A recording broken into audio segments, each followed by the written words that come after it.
এই স্লোগান তেমন স্লোগান, যেই স্লোগান দিয়ে বদর বিজয় হয়েছিল। এই স্লোগান সেই স্লোগান, যেই স্লোগান দিয়ে উহুদ বিজয় হয়েছিল।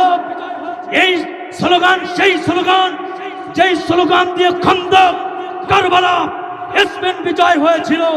এটা সেই স্লোগান, যেই স্লোগানের কারণে মক্কার জমিনের আবু জাহেল, উতবা, সাইবা, ওয়ালিদ ইবনে মুগিরার মতো বড় বড় টাটকা কাফেরদের হৃদয়ের ভিতরে কম্পন হয়েছিল। সেই স্লোগানের পক্ষে কি আপনারা আছেন মুসলমান? সেই লিল্লাহ কি তাকবীরের স্লোগানের পক্ষে কি আপনারা আছেন? কারা কারা আছেন দুটি হাত উঁচু করে তাকবীর দিয়ে দেখান।